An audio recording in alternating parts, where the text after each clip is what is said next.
kabalan natin sa Pampanga na imbag na bigat sa mga kakabsat natin sa Nueva Ecija. At good morning sa lahat ng mga kamisis at kapatid natin. Sa lahat ng sulok ng mundo at dito sa studio, ito ang Face to Face with Ate Coring. Kunyari lang bibigyan kita ng 5,000. Okay? Saan mo gagamitin yan? Kaninong babae? Charot. Saan mo gagamitin yan? Sa pang-school po. Ay, nag-aaral ka pa? Yes po. Anong Yes po. kinukuhang course? Criminology po. Criminology. Kung bibigyan ka ng 5,000, saan mo gagamitin yan? Sa family ko po, saka sa baby ko po. Hawak ko ang gabi. Bibigyan ka ng 5,000. Kanino mo naman yan ibibigay? Sa nangangailangan, syempre. Si Toto, kasi masipag yung bata na yan eh. Yeah. Yun kasi yun. Please to cover. Ate Ida! Dito sa Marikina, nakilala ko ang isang biyudang to the rescue ng kanyang pamilya. Mag-isa niyang tinaguyod ang 5 niyang anak sa pagbilad sa arawan sakay ng kanyang tricycle. Hello, Ate Ida! Ako si China, ang iyong para-godmother. Ikwento mo nga sa akin kung anong nangyari sa asawa mo. Kailan siya namatay? Namatay po siya nung 2018 po. Abali po nung namatay siya, nag-continue pa rin po ako nung hanap buhay ko na vendor. So bakit mo naisipang ikaw ang mag-drive ng tricycle niya at i-continue mo ang kanyang pagtotoda?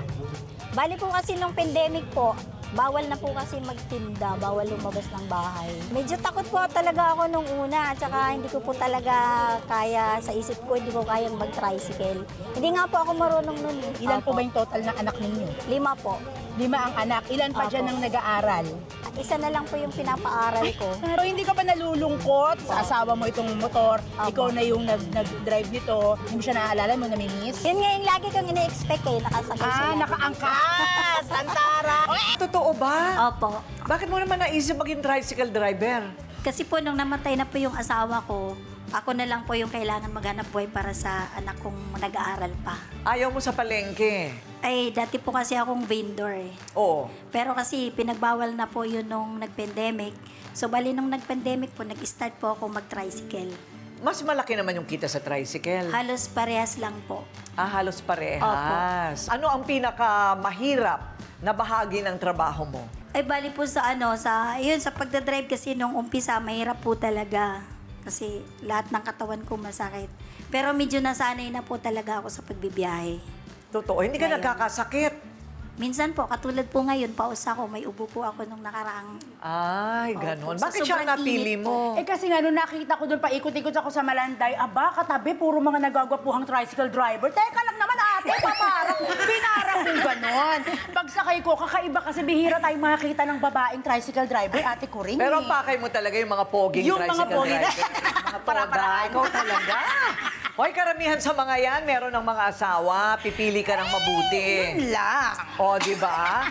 At ngayon, may mga anak na kayo, di ba? Napakolehiyo mo naman. Bali po, yung pangalawa sa bunso, nakagraduate na po.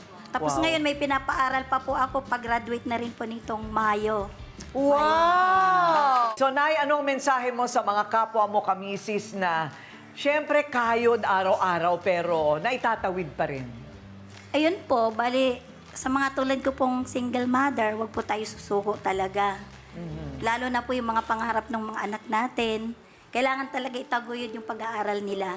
Importante yun. Opo. Para Wag po tayo magkatrabaho. susuko sa paghahanap buhay talaga. Ganun po Laban talaga. lang. Laban lang talaga yung mga nanay na katulad ko. Oo, ang kalusugan, Nay, ha? Opo. Vitamins. Oo, pambili ng vitamins, 5K for you! Bili ko po ngayon. Ayan. Thank you.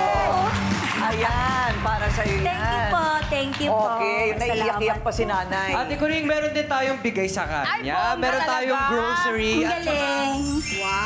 syempre, pag Thank you. umuulan, kailangan niyo po ng kapote. Kapote! Wish ko talaga. Wish mo talaga yan? Opo. Ay, nakakatuwa naman. O, Opo, sige. thank you po. Mag-iingat ka parate Salamat at kasangga po. mo parate ang face-to-face. Thank you po. Okay? Maraming salamat O, po.